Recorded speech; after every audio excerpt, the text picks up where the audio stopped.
Chapter 7. You think? Christian asks, surprised. It's the line of his jaw. I point at the screen. And the earrings and the shape of his shoulders. He's the right build too. He must be wearing a wig or he's cut and dyed his hair. Barney, you getting this? Christian puts the phone down on his desk and switches to hands-free. You seem to have studied your ex-boss. In some detail, Mrs. Gray, he murmurs, sounding none too pleased. I scowl at him, but I'm saved by Barney. Yes, sir. I heard Mrs. Gray. I'm running face recognition software on all the digitized CCTV footage right now. See where else this asshole. I'm sorry, ma'am, this man has been within the organization.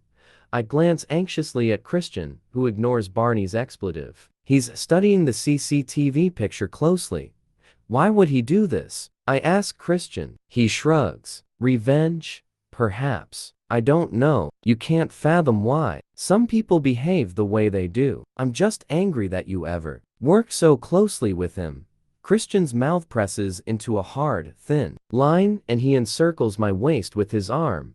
We have the contents of his hard drive too, sir. Barney adds. Yes, I remember. Do you have an address for Mr. Hyde? Christian says sharply. Yes, sir, I do. Alert Welch. Sure will. I'm also going to scan the city CCTV and see if I can track his movements. Check what vehicle he owns. Sir, Barney can do all this. I whisper. Christian nods and gives me a smug smile. What was on his hard drive? I whisper. Christian's face hardens and he shakes his head. Nothing much, he says, tight-lipped, his smile forgotten. Tell me, no. Was it about you? Or me? Me, he sighs. What sort of things? About your lifestyle? Christian shakes his head and puts his index finger against my lips to silence me. I scowl at him, but he narrows his eyes, and it's a clear warning that I should hold my tongue.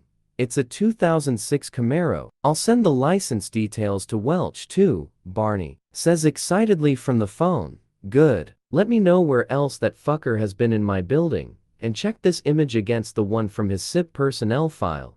Christian gazes at me skeptically. I want to be sure we have a match.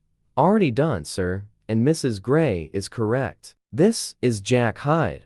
I grin. See, I can be useful. Christian rubs his hand down my back.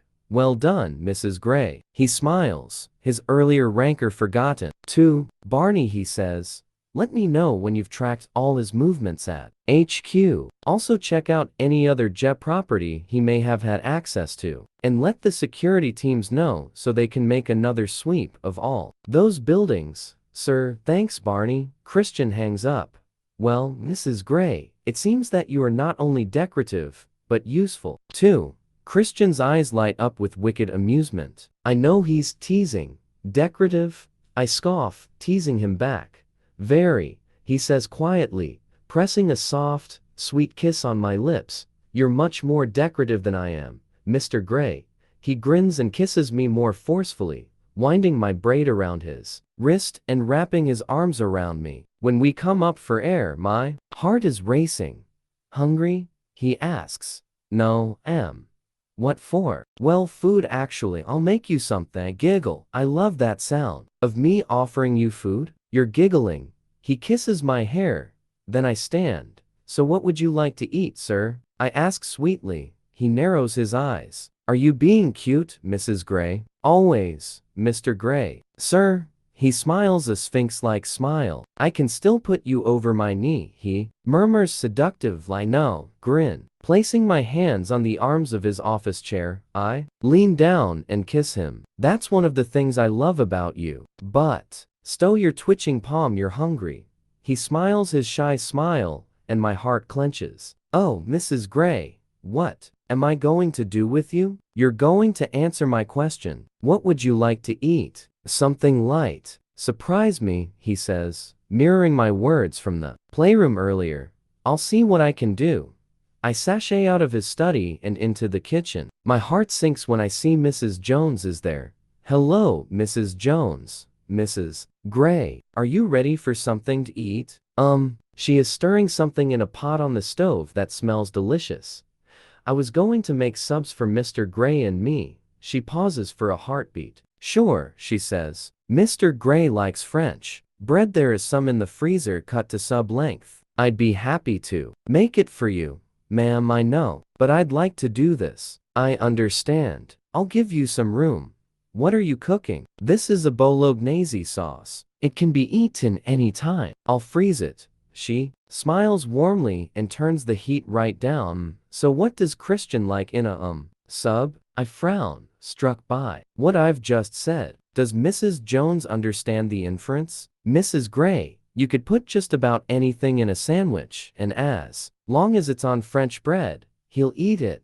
We grin at each other. Okay, thank you. I skip to the freezer and find the French bread cut to size in Ziploc bags. I place 2 of them on a plate, pop them in the microwave, and set it to defrost. Mrs. Jones has disappeared. I frown as I return to the fridge to search for ingredients. I suppose it will be up to me to set the parameters by which Mrs. Jones and I will work together. I like the idea of cooking for Christian on the weekends. Mrs. Jones is more than welcome to do it. During the week, the last thing I'll want to do when I come home from work is cook. A bit like Christian's routine with his submissives. I shake my head. I mustn't overthink this. I find some ham in the fridge, and in the crisper, perfectly ripe avocado.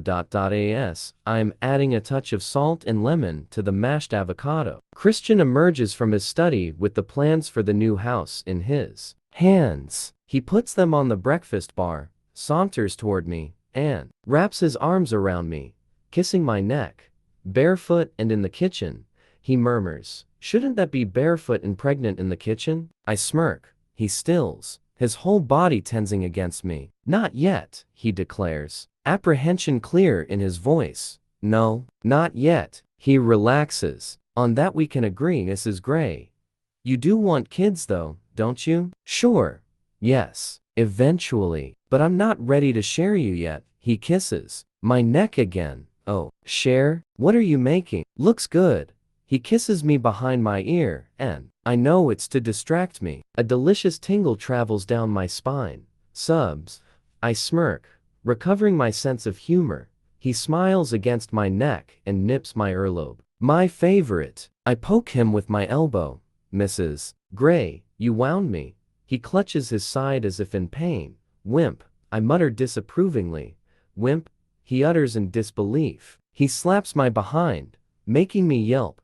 "Hurry up with my food, wench, and later I'll show you how wimpy I can be." He slaps me playfully once more and goes to the fridge. "Would you like a glass of wine?" he asks. "Please." Christian spreads Gia's plans out over the breakfast bar. She really has some spectacular ideas. I love her proposal to make the entire downstairs back wall glass. But Christian prompts. I sigh. I don't want to take all the character out of the house. Character? Yes. What Gia is proposing is quite radical, but, well, I fell in love with the house as it is, warts and all.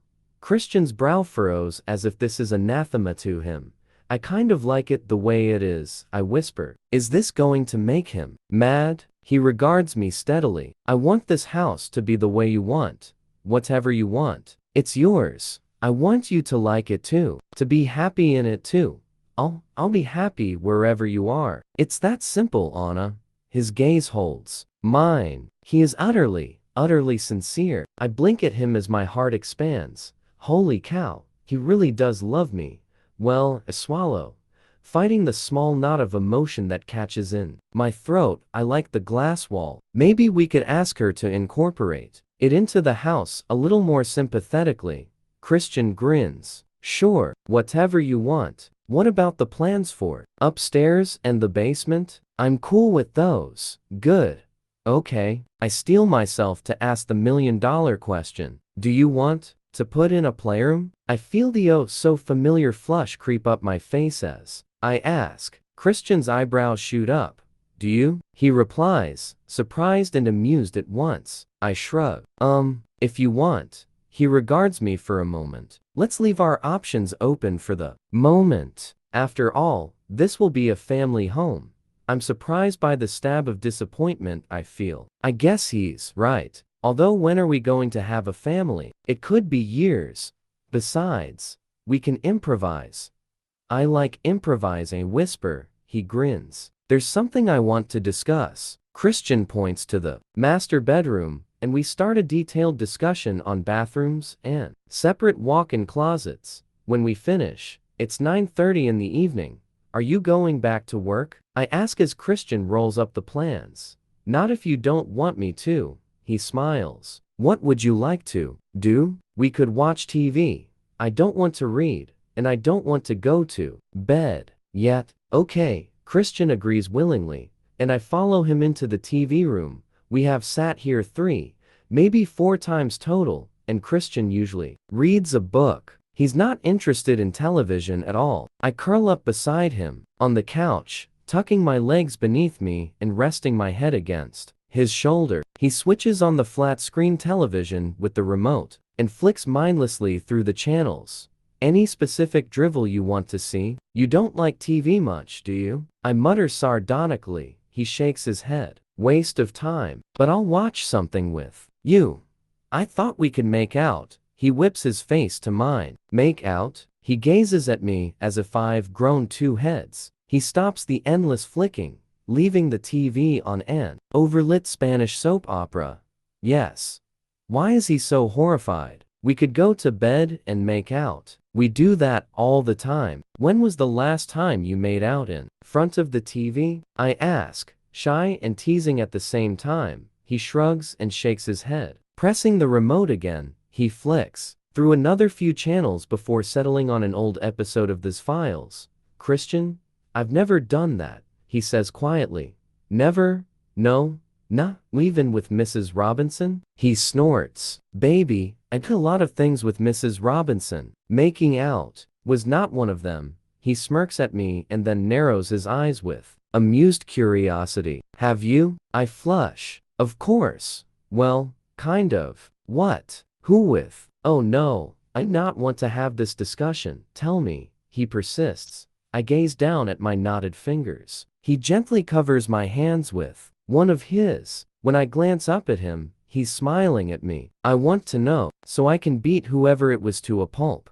I giggle. Well, the first time. The first time. There's more than one fucker. He growls. I giggle again. Why so surprised, Mr. Gray? He frowns briefly, runs a hand through his hair, and looks at me as if seeing me in a completely different light. He shrugs. I just am. I mean, given your lack of experience. I flush. I've certainly made up for that since I met you. You have. He grins. Tell me. I want to know. I gaze into patient gray eyes, trying to gauge his mood. Is this going to make him mad, or does he genuinely want to know? I don't want him sulking. He's impossible when he's sulking. You really want me to tell you? He nods slowly once, and his lips twitch with an amused, arrogant smile. I was briefly in Texas with mom and husband number 3. I was in 10th grade. His name was Bradley, and he was my lab partner in physics. How old were you? 15. And what's he doing now? I don't know. What base did he get to? Christian, I scold, and suddenly he grabs my knees, then my ankles, and tips me up so I fall back onto the couch. He slides smoothly on top of me, trapping me beneath him, one leg between mine. It's so sudden that I cry out in surprise. He grabs my hands and raises them above my head. So, this Bradley, did he get to first base? He murmurs, running his nose down the length of mine. He plants soft kisses at the corner of my mouth. Yes, I murmur against his lips. He releases one of his hands so that he can clasp my chin and hold me still while his tongue invades my mouth, and I surrender to his ardent kissing. Like this? Christian breathes when he comes up for air. No, nothing like that. I manage as all the blood in my body heads south. Releasing my chin, he runs his hand down over my body and back up to my breast. Did he do this? Touch you like this? His thumb skims over my nipple through my camisole, softly, repeatedly, and it hardens under his expert touch. No, beneath him. Did he get to second base? He murmurs in my ear. His hand moves down across my ribs, past my waist to my hip. He takes my earlobe between his teeth and gently tugs. No, I breathe. Mulder blurts from the television something about the FBI's most unwanted. Christian pauses, leans up, and presses mute on the remote. He gazes down at me. What about Joe Schmo number 2? Did he make it past second base? His eyes are smoldering hot, angry, turned on. It's difficult to say which. He shifts to my side and slides his hand beneath my sweatpants. No, I whisper, trapped in his carnal gaze. Christian smiles wickedly. Good. His hand cups my sex. No underwear, Mrs. Gray. I approve. He kisses me again as his fingers weave more magic, his thumb skimming over my clitoris, tantalizing me as he pushes his index finger inside me with exquisite slowness. We're supposed to be making out, I groan. Christian stills. I thought we were. No sex. What? No sex. No sex, huh? He withdraws his hand from my sweatpants. Here, he traces my lips with his index finger, and I taste my slick saltiness. He pushes his finger into my mouth, mirroring what he was doing a moment earlier. Then he shifts so he's between my legs, and his erection pushes against me. He thrusts, once, twice, and again. I gasp as the material of my sweatpants rubs in just the right way. He pushes once more, grinding into me. This what you want? He murmurs and moves his hips rhythmically, rocking against me. Yes. I moan.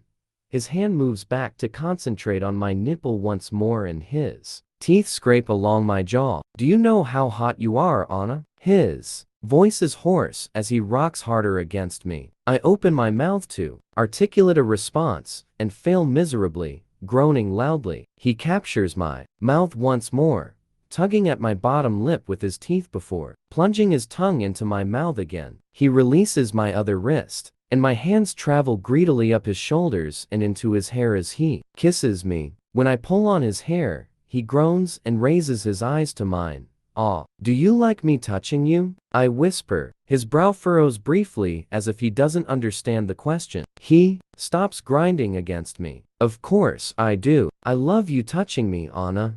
I'm like a starving man at a banquet when it comes to your touch." His voice hums with passionate sincerity. Holy cow. He kneels between my legs and drags me up to haul off my top. I'm naked beneath it. Grabbing the hem of his shirt, he yanks it over his head and tosses it on the floor, then pulls me onto his kneeling lap, his arms clasped just above my behind. "Touch me," he breathes. Oh my. Tentatively reach up and brush the tips of my fingers through the smattering of chest hair over his sternum, over his burn scars. He inhales sharply and his pupils dilate, but it's not with fear. It's a sensual response to my touch. He watches me intently as my fingers float delicately over his skin, first to one nipple and then the other. They pucker beneath my caress. Leaning forward, I plant soft kisses on his chest, and my hands move to his shoulders, feeling the hard, sculptured lines of sinew and muscle. Whoa, he's in good shape. "I want you," he murmurs, and it's a green light to my libido. My fingers move into his hair, pulling his head back so I can claim his mouth. Fire licking hot and high in my belly. He groans and pushes me back onto the couch. He sits up and rips off my sweatpants, undoing his fly at the same time. "Home run," he whispers, and swiftly he fills me. "Aw." I groan and he stills, grabbing my face between his hands.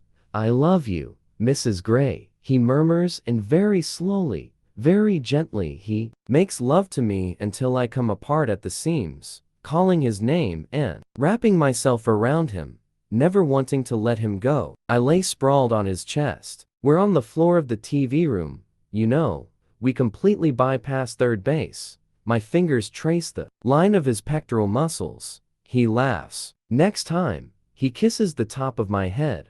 I look up to stare at the television screen, where the end credits for The X-Files play. Christian reaches for the remote and switches the sound back on. "You liked that show?" I ask. "When I was a kid." "Oh, Christian as a kid. Kickboxing in X-Files and no touching. You?" he asks. "Before my time. You're so young." Christian smiles fondly. I like making out with you, Mrs. Gray. Lies, Mr. Gray. Ice his chest, and we lie silently watching as the X-Files finish and the commercials come on. It's been a heavenly 3 weeks. Car chases and fires and psycho ex-bosses notwithstanding. Like being in our own private bubble, I mutter. Dreamily. Christian hums deep in his throat. I'm not sure I'm ready to share you with the rest of the world yet. Back to reality tomorrow, I murmur, trying to keep the melancholy from my voice. Christian sighs and runs his other hand through his hair. Security will be tight. I put my finger over his lips. I don't want to hear this lecture again. I know. I'll be good. I promise. Which reminds me, I shift, propping myself up on my elbows to see him better. Why were you shouting at Sawyer? He stiffens immediately. Oh shit. Because we were followed. That wasn't Sawyer's fault. He gazes at me levelly. They should never have let you get so far in front. They know that. I blush guiltily and resume my position, resting on his chest. It was my fault. I wanted to get away from them. That wasn't enough. Christian is suddenly curt. This is not up for discussion. Anastasia, it's a fact, and they won't let it happen again. Anastasia? I am Anastasia when I am in trouble, just like at home with my mother. Okay, I mutter, placating him. I don't want to fight. Did Ryan catch up with the woman in the Dodge? No, and I'm not convinced it was a woman. Oh, look up again. Sawyer saw someone with their hair tied back, but it was a brief look. He assumed it was a woman. Now, given that you've identified that fucker, maybe it was him. He wore his hair like that. The disgust in Christian's voice is palpable. I don't know what to make of this news. Christian runs his hand down my naked back, distracting me. If anything happened to you, he murmurs, his eyes wide and serious. I know, I whisper. I feel the same about you. I shiver at the thought. Come, you're getting cold, he says, sitting up. Let's go to bed. We can cover third base there. He smiles a lascivious smile, as mercurial as ever, passionate, angry, anxious, sexy, my 50 shades. I take his hand, and he pulls me to my feet, and without a stitch on, I follow him through the great room to the bedroom. The following morning, Christian squeezes my hand as we pull up outside SIP. He looks very much the powerful executive in his dark navy suit and matching tie, and I smile. He's not been this smart since the ballet in Monte Carlo. You know you don't have to do this, Christian murmurs. I am tempted to roll my eyes at him. I know, whisper, not wanting Sawyer and Ryan to overhear me. From the front of the Audi, he frowns and I smile. But I want to, I continue. You know this. I lean up and kiss him. His frown doesn't disappear. What's wrong? He glances uncertainly at Ryan as Sawyer climbs out of the car. I'll miss having you to myself. I reach up to caress his face. Me too. I kiss him. It was a wonderful honeymoon. Thank you. Go to work, Mrs. Gray. You too, Mr. Gray. Sawyer opens the door. I squeeze Christian's hand once more before I climb out onto the sidewalk. As I head into the building, I give him a little wave. Sawyer holds open the door and follows me in. Hi, Anna. Claire smiles from behind the reception desk. Claire, hello. I smile back. You look wonderful. Good honeymoon? The best, thank you. How's it been here? Old Man Roach is the same, but security has been stepped up, and our server room is being overhauled. But Hannah will tell you. Sure she will. I give Claire a friendly smile and head to my office. Hannah is my assistant. She is tall, slim, and ruthlessly efficient to the point that sometimes I find her a little intimidating. But she's sweet to me, in spite of the fact that she's a couple of years older. She has my latte waiting, the only coffee I let her get for me. Hi Hannah, I say warmly. Anna, how was your honeymoon? Fantastic. Here for you. I pop the small bottle of perfume I bought for her onto her desk, and she claps her hands with glee. Oh, thank you, she says enthusiastically. You're urgent. Correspondence is on your desk, and Roach would like to see you at 10. That's all I have to report for now.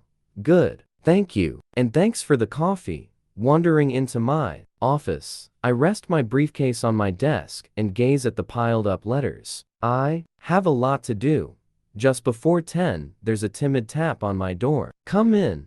Elizabeth looks around the door. Hi, Anna. I just wanted to say, welcome back. Hey, I have to say, reading through all this correspondence, I wish I was back in the south of France. Elizabeth laughs, but her laughter is off, forced, and I cock my head to one side and gaze at her like Christian does to me. Glad you're back safely, she says. I'll see you in a few minutes at the meeting with Roach. Okay, murmur, and she shuts the door behind her. I frown at the closed door. What was that about? I shrug it off. My email pings. It's a message from Christian. From Christian Grey. Subject: Errant Wives. Date: August 22nd, 2011 09:56.to.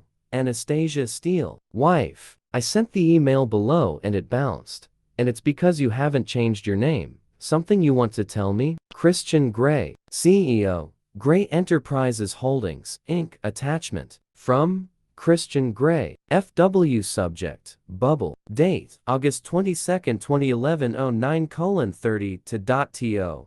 Anastasia Grey. Mrs. Grey. Love covering all the bases with you. Have a great first day back. Miss our bubble already. X. Christian Grey. Back in the real world. CEO. Grey Enterprises Holdings, Inc. Shit. I hit reply immediately. From Anastasia Steele. Subject: Don't burst the bubble. Date: August 22nd, 2011 09:58.to. Christian Grey. Husband. I am all for a baseball metaphor with you, Mr. Grey. I want to keep my name here. I'll explain this evening. I am going into a meeting now. Miss our bubble too. P.S. Thought I had to use my BlackBerry? Anastasia Steele. Editor, SIP. This is going to be such a fight. I can feel it. Sighing, I gather up my papers for the meeting. The meeting lasts for 2 hours. All the editors are there, plus Roach and Elizabeth. We discuss personnel, strategy, marketing, security, and year-end. As the meeting progresses, I grow more and more uncomfortable. There's a subtle change in how my colleagues are treating me, a distance and deference that wasn't there before I left for my honeymoon. And from Courtney, who heads up the nonfiction division, there's downright hostility. Maybe I'm just being paranoid, but it goes some way to explaining Elizabeth's odd greeting this morning. My mind drifts back to the yacht, then to the playroom, then to the R8, speeding away from the mystery Dodge on I-5. Perhaps Christian's right. Perhaps I can't do this anymore. The thought is depressing. This is all I've ever wanted to do. If I can't do this, what will I do? As I walk back to my office, I try to dismiss these dark thoughts. When I sit down at my desk, I quickly check my emails. Nothing from Christian. I check my BlackBerry. Still nothing. Good. At least there's been no adverse reaction to my email. Perhaps we'll discuss this tonight. Per my request. I find that hard to believe, but ignoring my uneasy feeling, I open the marketing plan I was given at the meeting. As is our ritual on a Monday, Hannah comes into my office with a plate for my packed lunch courtesy of Mrs. Jones, and we sit and eat our lunches together, discussing what we want to achieve during the week. She brings me up to date with the office gossip too, which, considering I've been away for 3 weeks, is sorely lacking. As we're chatting, there's a knock on the door. Come in. Roach opens the door, and standing beside him is Christian. I'm momentarily struck dumb. Christian shoots me a blazing look and stalks in before smiling politely at Hannah. Hello, you must be Hannah. I'm Christian Grey, he says. Hannah scrambles to her feet and holds out her hand. Mr. Grey.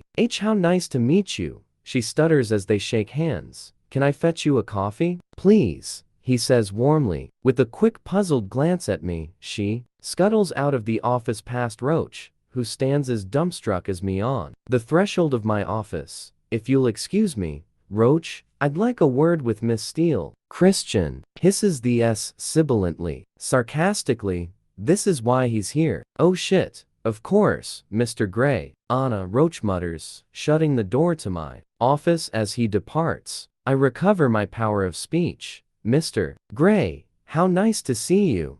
I smile for too sweetly. Miss Steele, may I sit down? It's your company. I wave at the chair Hannah vacated. Yes, it is. He smiles wolfishly at me, the smile not reaching his eyes. His tone is clipped. He's bristling with tension, and feel it all around. Me, fuck. My heart sinks. Your office is very small, he says as he sits down facing my desk.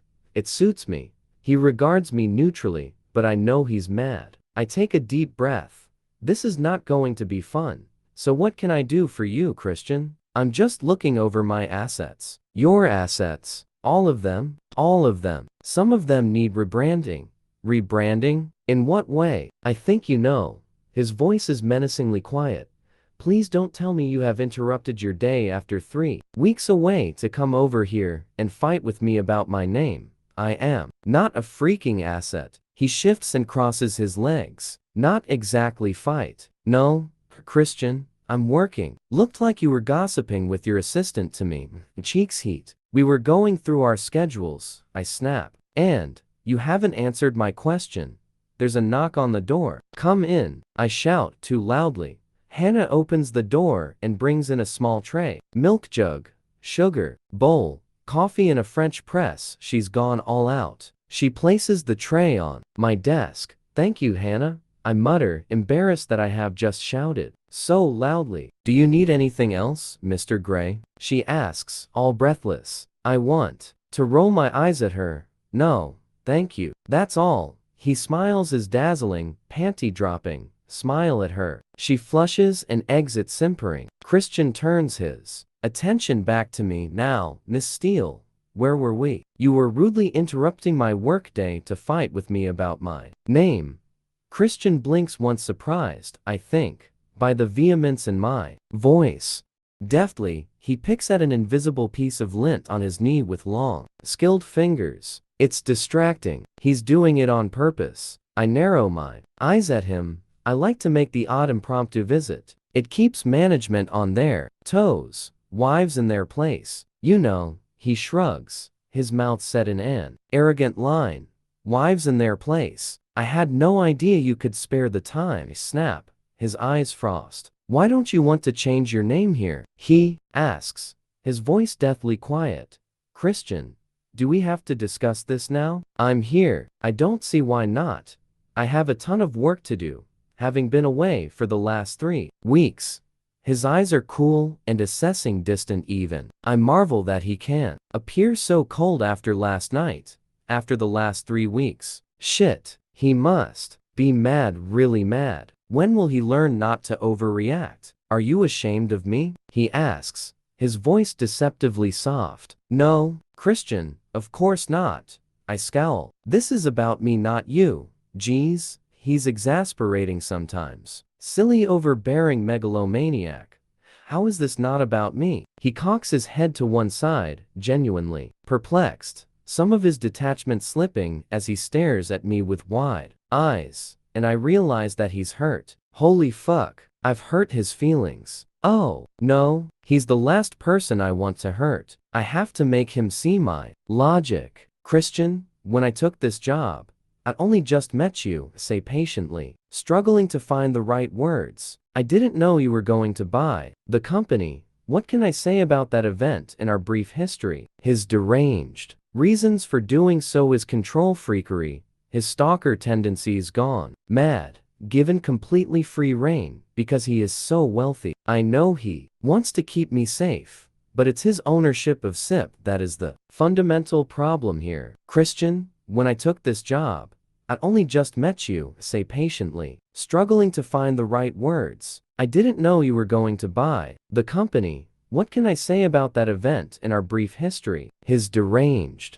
reasons for doing so is control freakery, his stalker tendencies gone mad, given completely free rein because he is so wealthy. I know he wants to keep me safe, but it's his ownership of SIP that is the fundamental problem here. If he'd never interfered, I could continue as normal and not have to face the disgruntled and whispered recriminations of my colleagues. I put my head in my hands just to break eye contact with him, Why is it so important to you? I ask, desperately trying to hold on to my fraying temper. I look up at his impassive stare, his eyes luminous, giving nothing away, his earlier hurt now hidden. But even as I ask the question, deep down know the answer before he says it. I want everyone to know that you're mine. I am yours. Look. I hold up my left hand, showing my wedding and engagement rings. It's not enough. Not enough that I married you? My voice is barely a whisper. He blinks, registering the horror on my face. Where can I go from here? What else can I do? That's not what I mean. He snaps and runs a hand through his overlong hair so that it flops onto his forehead. What do you mean? He swallows. I want your world to begin and end with me, he says, his expression raw. His comment completely derails me. It's like he's punched me hard in the stomach, winding and wounding me. And the vision comes to mind of a small, frightened, copper-haired, gray-eyed boy in dirty, mismatched, ill-fitting clothes. It does, I say without guile, because it's the truth. I'm just trying to establish a career, and I don't want to trade on your name. I have to do something, Christian. I can't stay imprisoned at Escala or the new house, with nothing to do. I'll go crazy. I'll suffocate. I've always worked, and I enjoy this. This is my dream job. It's all I've ever wanted. But doing this doesn't mean I love you less. You are the world to me. My throat swells, and tears prick the backs of my eyes. I must not cry, not here. I repeat it, over and over in my head. I must not cry. I must not cry. He stares at me, saying nothing. Then a frown crosses his face as if he's considering what I've said. I suffocate you? His voice is bleak, and it's an echo of a question he's asked me before. Oh, yes. No. This is such an exasperating conversation, not one that I want to have now, here. I close my eyes and rub my forehead, trying to fathom how we got to this. Look. We were talking about my name. I want to keep my name here, because I want to put some distance between you and me. But only here, that's all. You know, everyone thinks I got the job because of you. When the reality is, I stop when his eyes widen. Oh no, it is because of him? Do you want to know why you got the job, Anastasia? Anastasia? Shit. What? What do you mean? He shifts in his chair as if steeling himself. Do I want to know? The management here gave you Hyde's job to babysit. They didn't want the expense of hiring a senior executive when the company was mid-sale. They had no idea what the new owner would do with it once it passed into his ownership, and wisely, they didn't want an expensive redundancy. So they gave you Hyde's job to caretake until the new owner, he pauses, and his lips twitch in an ironic smile, namely me, took over. Holy crap, what are you saying? So it was because of him. Fuck. I'm horrified. He smiles and shakes his head at my alarm. Relax. You've more than risen to the challenge. You've done very well. There's the tiniest hint of pride in his voice, and it's almost my undoing. Oh, I murmur incoherently, reeling from this news. I sit right back in my chair, open-mouthed, staring at him. He shifts again.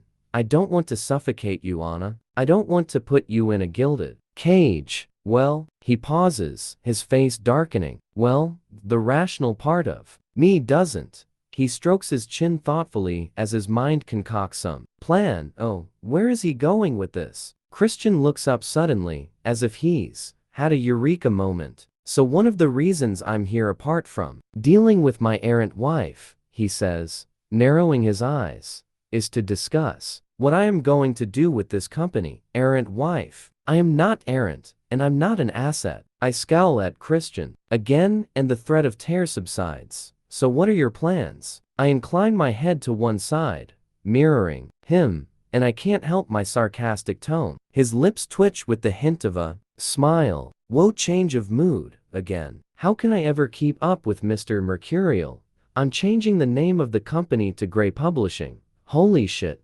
And in a year's time, it will be yours. My mouth drops open once more, wider this time. This is my wedding present to you.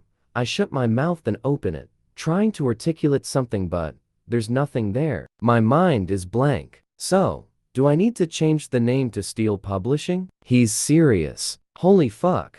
Christian, I whisper when my brain finally reconnects with my mouth. You gave me a watch. I can't run a business. He tilts his head to one side and gives me a censorious frown. I ran my own business from the age of 21. But you, control freak and whiz kid extraordinaire. Geez, Christian, you majored in economics at Harvard before you dropped out. At least you have some idea. I sold paint and cable TIs for 3 years on a part-time basis. For heaven's sake, I've seen so little of the world, and I know next to nothing. My voice rises, growing louder and higher as I complete my tirade. You're also the most well-read person I know, he counters earnestly. You love a good book. You couldn't leave your job while we were on our honeymoon. You read how many manuscripts? 4, 5. I whisper, and you wrote full reports on all of them. You're a very bright woman, Anastasia. I'm sure you'll manage. Are you crazy? Crazy for you, he whispers, and I snort because it's the only expression I can manage. He narrows his eyes. You'll be a laughingstock. Buying a company for the little woman, who has only had a full-time job for a few months of her adult life. Do you think I give a fuck what people think? Besides, you won't be on your own. I gape at him. He really has lost his marbles this time. Christian, I put my head in my hands. My emotions have been through a ringer. Is he crazy? And from somewhere dark and deep inside, I have the sudden, inappropriate need to laugh. When I look up at him again, his eyes widen. Something amusing you, Miss Steele? Yes, you. His eyes widen furry, shocked, but also amused. Laughing at your husband? That will never do. And you're biting your lip. His eyes darken. In that way. Oh no, I know that look. Sultry, seductive, salacious. No, no, no. Not here. Don't even think about it. I warn, alarm clear in my voice. Think about what, Anastasia? I know that look. We're at work. He leans forward. His eyes glued to mine, molten gray and hungry. Holy shit. I swallow instinctively. We're in a small, reasonably soundproofed office with a lockable door, he whispers. Gross moral turpitude. I enunciate each word carefully. Not with your husband, with my boss's boss's boss. I hiss.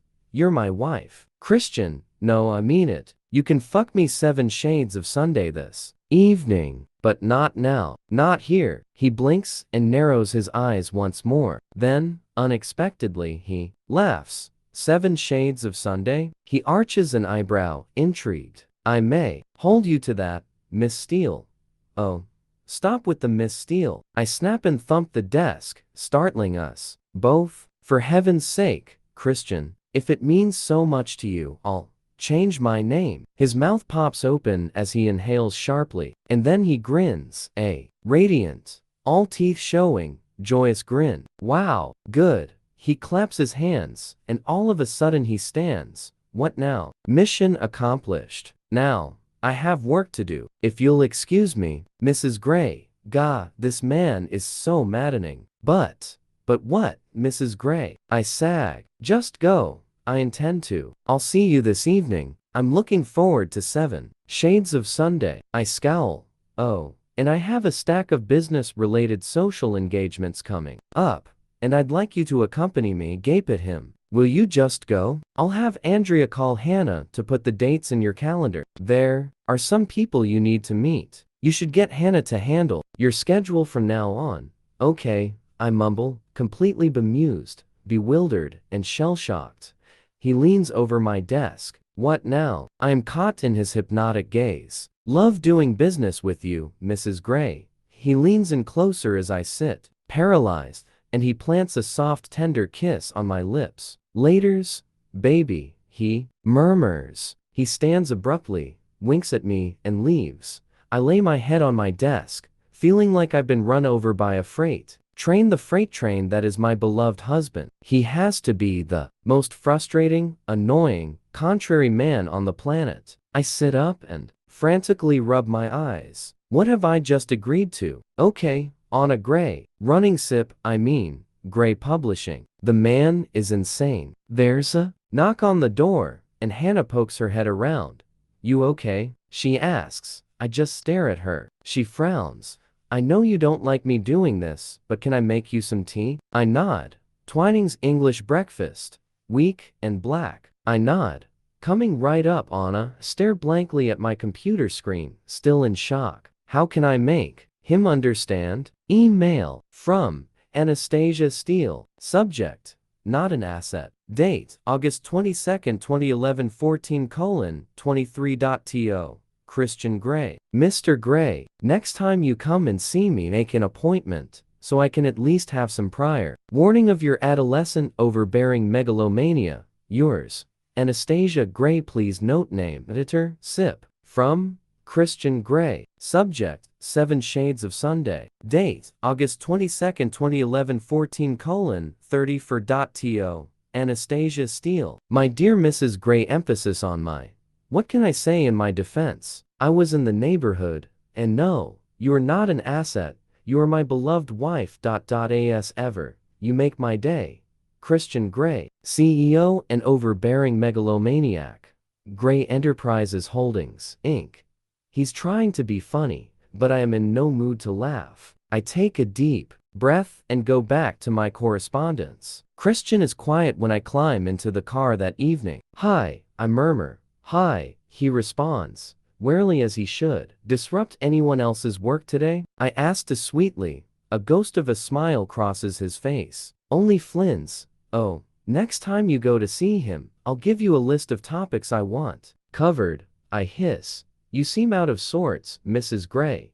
I glare steadily at the backs of Ryan's and Sawyer's heads in front of me. Christian shifts beside me. Hey, he says softly and reaches for my hand. All afternoon, when I should have been concentrating on work, I was trying to figure out what to say to him, but I became angrier and angrier with each passing hour. I've had enough of his cavalier, petulant, and, frankly, childish behavior. I snatch my hand out of his in a cavalier, petulant, and childish manner. You're mad at me? He whispers. Yes, I hiss. Folding my arms protectively across my body, I gaze out my window. He shifts beside me once more, but I will not let myself look at him. I don't understand why I'm so mad at him, but I am really fucking mad. As soon as we pull up outside Escala, I break protocol and leap out of the car with my briefcase. I stomp into the building, not checking to see who is following. Ryan scuttles into the foyer behind me and dashes to the elevator to press the call button. What? I snap when I'm alongside him. His cheeks redden. Apologies, ma'am, he mutters. Christian comes and stands beside me to wait for the elevator, and Ryan retreats. So it's not just me you're mad at? Christian murmurs dryly. I glare up at him and see a trace of a smile on his face. Are you laughing at me? I narrow my eyes. I wouldn't dare, he says, holding his hands up like I'm threatening him at gunpoint. He's in his navy suit, looking crisp and clean with floppy sex hair and a guileless expression. You need a haircut, I mutter. Turning away from him, I step into the elevator. Do I? He says while brushing his hair off his forehead. He follows me in. Yes. I tap the code for our apartment into the keypad. So you're talking to me now? Just. What exactly are you mad about? I need an indication, he asks. Cautiously, I turn and gape at him. Do you really have no idea? Surely, for someone so bright, you must have an inkling? I can't believe you're that obtuse. He takes an alarmed step back. You really are mad. I thought we had sorted all this in your office, he murmurs, perplexed. Christian, I just capitulated to your petulant demands. That's all. The elevator doors open and I storm out. Taylor is standing in the hallway. He takes a step back and quickly shuts his mouth as I steam past him. Hi Taylor, I mutter. Mrs. Gray, he murmurs. Dropping my briefcase in the hallway, I head into the great room. Mrs. Jones is at the stove. Good evening, Mrs. Gray. Hi, Mrs. Jones, I mutter. I head straight to the fridge and pull out a bottle of white wine. Christian follows me into the kitchen and watches me like a hawk as I take a glass down from the cupboard. He removes his jacket and casually places it on the countertop. Do you want a drink? I ask super sweetly. Oh thanks, he says, not taking his eyes off me, and I know that he's helpless. He does not know what to do with me. It's comical on one level, and tragic on another. Well, screw him. I'm having trouble locating my compassionate self since our meeting this afternoon. Slowly, he removes his tie and then opens the top button of his shirt. I pour myself a large glass of Sauvignon Blanc, and Christian runs a hand through his hair. When I turn around, Mrs. Jones has disappeared. Shit, she's my human shield. I take a slug of wine. It tastes good. Stop this, Christian whispers. He takes the 2 steps between us so he's standing in front of me. Gently he tucks my hair behind my ear and caresses my earlobe with his fingertips, sending a shiver through me. Is this what I've missed all day? His touch? I shake my head, causing him to release my ear and gaze up at him. Talk to me, he murmurs. What's the point? You don't listen to me. Yes I do. You're one of the few people I do listen to. I take another swig of wine. Is this about your name? Yes and no. It's about how you dealt with the fact that I disagreed with you. I glare up at him, expecting him to be angered. His brow furrows. Anna, you know I have issues. It's hard for me to let go where you're concerned. You know that. But I'm not a child, and I'm not an asset. I know. He sighs. Then stop treating me as though I am, I whisper, imploring him. He brushes the backs of his fingers down my cheek and runs the tip of his thumb across my bottom lip.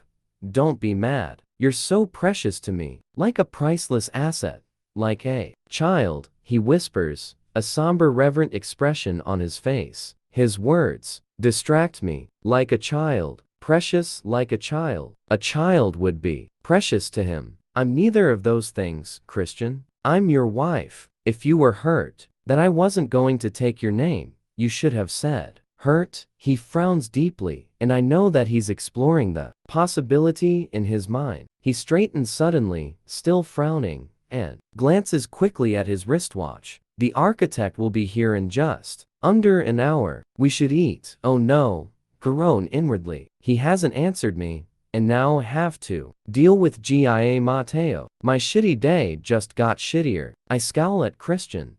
This discussion isn't finished, I mutter. What else is there to discuss? You could sell the company. Christian snorts. Sell it? Yes. You think I'd find a buyer in today's market? How much did it cost you? It was relatively cheap. His tone is guarded. So if it folds? He smirks. We'll survive. But I won't let it fold, Anastasia. Not while you're there.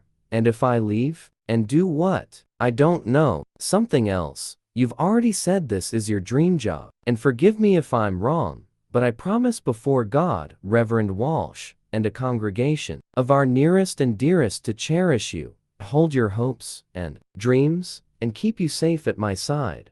Quoting your wedding vows to me is not playing fair.